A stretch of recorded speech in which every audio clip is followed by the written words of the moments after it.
Joseph, in this video that we're about to watch, do you believe this officer has control of this scene? No, the suspect is controlling that scene, sir. Let's watch the video. So is your wallet behind your seat? Yes. Okay. So you, sir, could you step out and grab your own wallet behind your seat? Step out of the vehicle. Okay. And grab your wallet behind your seat. Okay. Please grab your wallet so you can identify yourself. Any weapons in the vehicle? Oh, yes. Yes, definitely. Like what? Weapons. Okay, like what? Sir, what kind of weapons were in I the have my vehicle? license in the front. Oh, so it's in the front now. Okay. Is that your wallet? All right, let's step over here to my car, please. Is there a reason for two phones? Are you recording? Are you recording? Doesn't matter if I'm recording. I'd like an answer. You don't have Well, it anything doesn't from matter what you like. Texas? No. No? I don't carry license from Texas. So you're driving without a license from Texas. That's another What? violation. What violation? Driving without a license? Is this a license? Can you read? Do you understand English? Can you read? I can read. Okay. Do you have anything provided from the state of Texas for you to be operating a motor vehicle? So you're on saying public roadway? I'm not done. You're on saying. public roadway for the state of Texas. Let me talk. I'm not done Let with me my talk. question. You're saying I need a Texas driver's license to drive here. Do you That's have what- one? Do you have one issued to you? That's what I gave you. That's what I'm giving you. I'm simply asking if you have one issued by I the don't. state of Texas. I don't. That's what I use. Okay. How many kids do you have in the vehicle? Doesn't matter how many kids you have. Okay.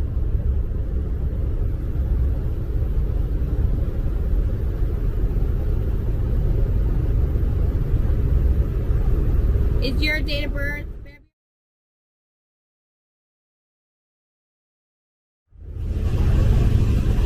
Is there a reason why you gave me this and not your Texas driver's license? No, what Texas?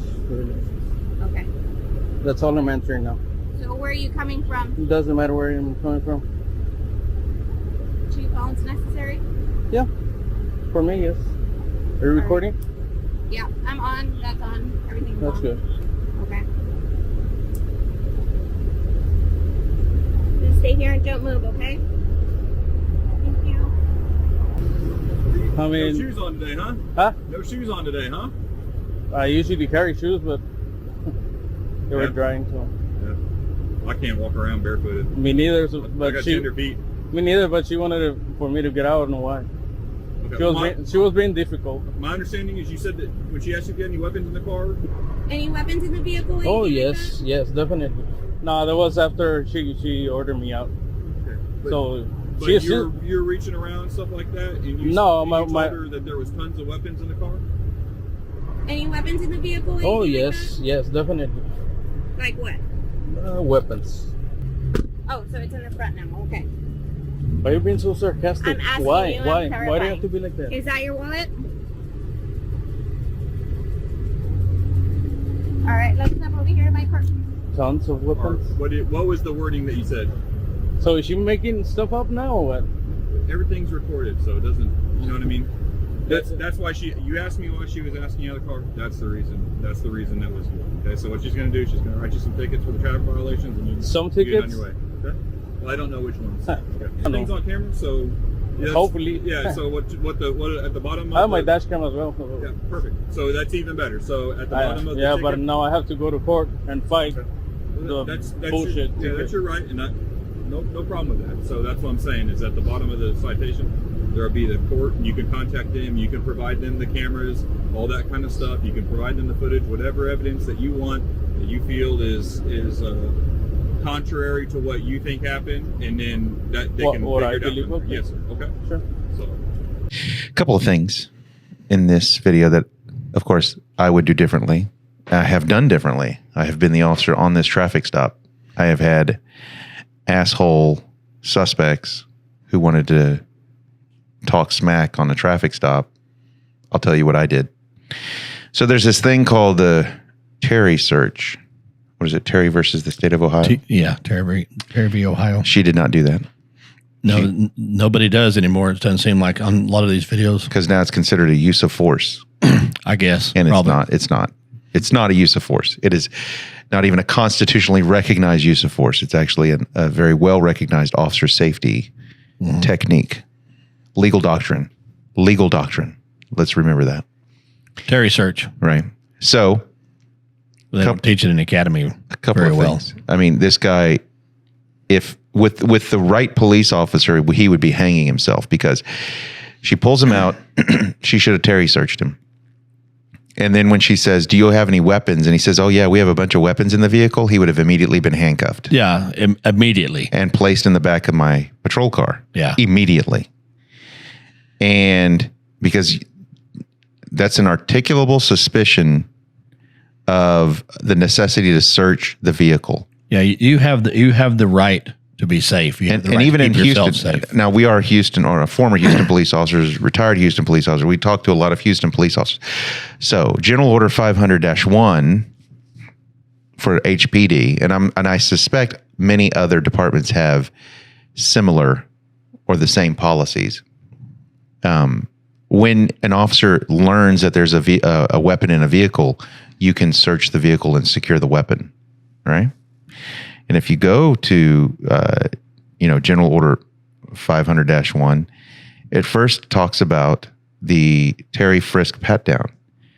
When an officer temporarily detains a person without probable cause because the officer has a reasonable suspicion that the person has committed a crime or is committing or about to commit, you can search that weapon. The officer may perform a limited protective search for weapons on the outer clothing and of those areas in which may be within the suspect's wingspan and therefore pose a danger to the officer. Mm-hmm. All right. So did she do that? No. All right. Vehicles. Officers may search a vehicle when at least one of the following applies. A is there is probable cause to believe that there is evidence of a crime within the person's reach. Or B, the officer reasonably believes a search is necessary for the officer's own safety. Weapon. Parentheses, weapon. The guy admits that there's several weapons in the vehicle. Mm-hmm. He has done it himself. Yeah.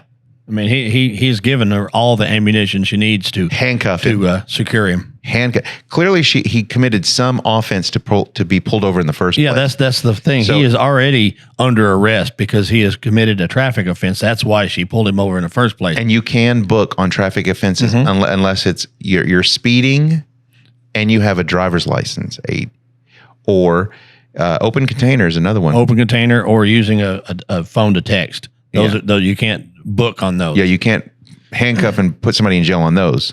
Yeah, but you can handcuff and put them in the back of the patrol car while you write the ticket. Or exactly. Or handcuff them while they're standing there while you write the ticket. Oh, I put in the back seat. If you're going to handcuff someone, just put them in the back of the patrol car, because if you're going to go that far, you might as well go all the way and just contain them, and then do the remainder. But I think what happened here was there was a baby in the back seat. At one point in the video, you see a baby seat. Yeah, and he asked him, "How many kids do you have in there?" He goes, "That doesn't matter." You know, he was trying to get under her skin, and he did. Yeah. And then the sergeant comes up and starts explaining stuff to him, which I don't know why you explain things to these people, because this is a First Amendment auditor. Okay, he's already got his little questions and all this stuff. He knows how to piss you off. He knows how to get a reaction out of you. Just remember, you can always take somebody out from the back seat of your patrol car. You can always unhandcuff someone and release them at the scene. You can do that's not a civil rights violation. No, you're not going to get sued for it. There's no substantial harm or significant risk to the suspect by doing any of that, so that they can never go down that road. You don't even have to think about that. Now, are they going to file an ID complaint? Who cares? Seriously. Yeah, exactly. Maintain control of your scene. I mean, you have a body camera on for a reason. It will protect you, even if the department doesn't want to protect you and wants to use it against you. In your arbitration, your attorney and the department's if you read your own policies, as every officer should read your own general orders, department policies, you're going to find out that you actually have the capacity to do all of these things. Yeah. Because the department does not want you to be a sitting duck, believe it or not, as much as we complain about it. But anyway, know your policies. But in this instance, she just kind of lets this guy take over the scene from a psychological point of view by failing to cooperate. And then she doesn't, I guess, want to make him mad or something. They want to argue. Everything is a novella. It's like, it's a soap opera. Don't get drawn into that. Okay, I gave you a license. That's a good license. I can drive. And okay, if you say, do you have a Texas driver's license or a current license, and they give you any answer besides yes, I do, ignore it. Okay, so let me explain this. And start. That's going to be one of your tickets you're going to write. Okay, there's a deviation. There's a substantial difference between a driver's license in any of the other 49 states. Right. Let's say someone is driving in Texas on a driver's license from Minnesota. Okay. That's the same thing. Having a driver's license from Minnesota or New York or Oregon is the same as having a Texas driver's license.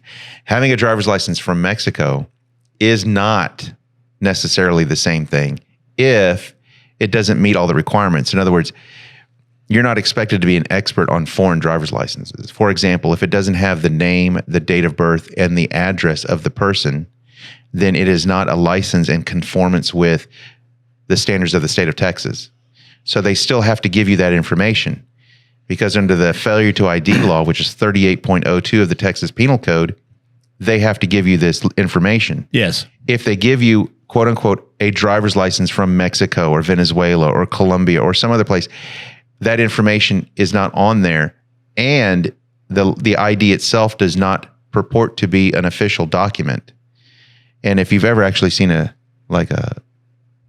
driver's license or an ID card from Mexico, they're actually pretty intricate, right? Because they don't like forgery in Mexico. And you actually have to have that to vote. Oddly enough, when you vote in Mexico, you have to have this hologrammed ID card that you have to display. I didn't know they were that racist in Mexico. It gets better with your fingerprint. With your fingerprint to vote. Anyway, that's what if you don't have a thumb? Okay, a nose print will do. But if this information is not on the alleged foreign driver's license, and you ask for it and they refuse to give it to them, hook them up for failure to ID. Yeah, exactly. And let the court figure it out. Don't worry. What's one of the first questions? He has a Texas plate. Yeah. What's the first question I'm going to ask? Oh, I got this. This is driver's license. I can use this. How long have you been here? Yeah. Okay, more than 30 days. Exactly. Because that's a violation right there. Yeah. More than 30 days. Fair to notify DPS of address change within 30 days. Yeah. Okay. So, and they have to tell you their residence. Their address. They have to tell you their name and they have to tell you their date of birth if you stop them legally. And apparently she had. They have to. They don't have any choice. Okay. We here in Houston, we take them down to get them done over the counter. I don't know how. And it's okay to get over the counter means have them fingerprinted. It's okay to give somebody a pop quiz too. If you're looking at their ID and you say, "Well, what's your address?" and they say, "Well, it's on the ID." Yeah. What is that? Give me the answer. Yeah. No. Hook them up. Because that's the telltale sign you're dealing with a false ID. Yeah. If they don't know the information on the ID, it's a false ID. And if they want to play that game, then hook them up. It's right here on the body camera. Exactly. And you do get to give a pop quiz at the side of the road. You can do that. Yeah. It's can you read? The guy asked, and that pissed her off, and I understand. Okay. And it does people. He's good at it. Obviously, he's good at pissing people off. But I suspect she's 5 feet tall and 110 pounds, and she wasn't sure if this guy was going to fight her or not. That's probably what was going on. After everybody else showed up, and then the sergeant started talking to him, which, I mean, the sergeant didn't do a bad job, but it was unnecessary. Just stay over there and keep your hands where I can see them. It's all you need to say to somebody. That's all you need. And I know the game and all this. And this guy was able to get under the sergeant's skin, even though he kept his cool. You could tell he was getting aggravated because you spoke to him. There's no reason to speak to him. All it's going to do is make you look foolish on that video. Mm-hmm. That's the only thing it's going to do. Yeah. And so officers need to learn to maintain control of their scenes and their suspects. And know the law, know what you can do. There's ways to handle people like this. But there's nothing that prevents you on any traffic stop, from pulling the person out of the vehicle, putting them in handcuffs and putting them in the back. Patting them down. Yeah. There's absolutely no law that says you can't do that. Right? Because if you had probable cause to stop them in the first place, that is probable cause. And that's what the law requires. Exactly. So if you can detain and arrest. Now, the state of Texas does tell you in the transportation code that there are certain offenses for which they don't want you booking people in jail. Okay. But booking people in jail and sitting somebody in the backseat of your patrol car are two entirely different things. You can put somebody in the backseat of your patrol car for anything. Mm-hmm. Well, he had a bad attitude, so I put him in the backseat of the patrol car. Why? Because I didn't feel like fighting him. Exactly, because works for me. I want to be safe. Yeah, and police officers have the right to be safe. Yeah. You have the right to maintain a tactical advantage, and you have the right to be safe. And so you handcuffed him and put him in the backseat of your patrol. What were you arresting him for? I wasn't arresting him. I was containing an agitated suspect. And that is completely legit. Yeah, I mean, in HPD, it's just standard. You put people in the back of your patrol car. It's not an arrest until you fill out the complaint. Okay, until you fill out the booking blotter, until you file the charge, until you contact the DA, until you actually, or if it's a city ordinance, until you sign the complaint form for the city attorney's office to prosecute for the city ordinance violation. That's when it's an arrest. It's not an arrest until then. It's a detention. And that's what people don't seem to understand. They think as soon as you clamp handcuffs on someone, you've arrested them. No, you actually haven't, because you haven't charged them with a crime yet. Mm-hmm. You're just investigating what crime has occurred, which is a perfectly legitimate use of force for police officers. Handcuff them, put them in the back of the patrol car. Now you're going to have to search them. Yeah, search them. If they tell you there's a weapon in the car, believe them. Yes, you search them. If they say you got a weapon in the car, don't let them get back in the vehicle. Don't let them open the door. Don't let them reach. When she asked him if he's got weapons, he said, oh, yeah. And then let him reach back in to get his wallet.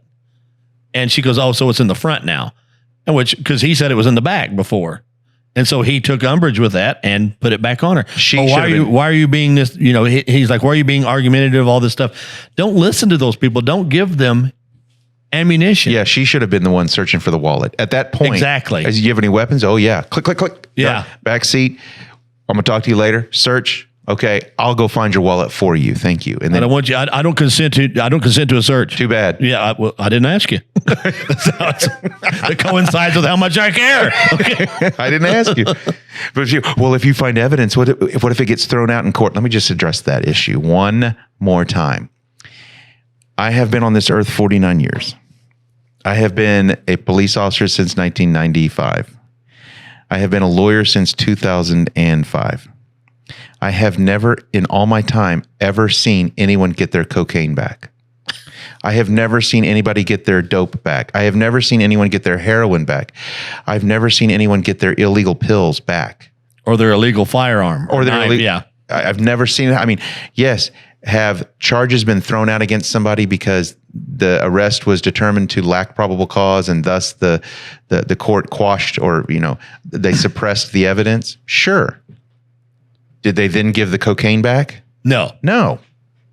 It will never happen. What difference does it make? Who cares? Who cares? It's in fact, they teach you at the academy, it is not your job to punish. Yeah. It is your job to enforce the law to the best of your ability. It's not your job to litigate. Exactly. Don't get into a discussion. Yeah. Don't let them try it on the side of the road. Yeah. Okay. Hook them up. You don't need to call the judge from the side of the road. Yeah.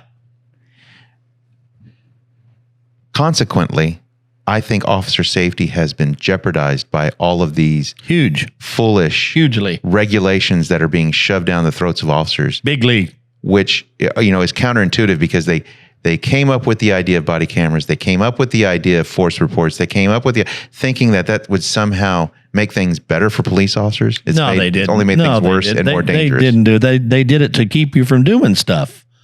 That's why they do a force report. That's why they want you to do a force report, which doesn't accomplish anything except for make police officers not use force until they absolutely have to. And when you absolutely have to, a lot of times it's deadly force. When you let it go and you let it go and and they egg it on, and the suspect escalates and escalates, and then all of a sudden you hear they are shooting him because you have no other choice.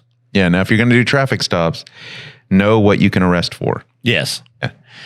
Anyhow, be safe out there. Comment below.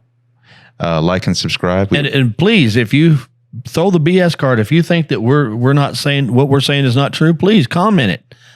Tell us, write us an email. You can come on the show and tell us your opinion. Yes. We will invite anybody to come. To come on the show. We're tired of talking to each other. We'll see you in the next video. All right.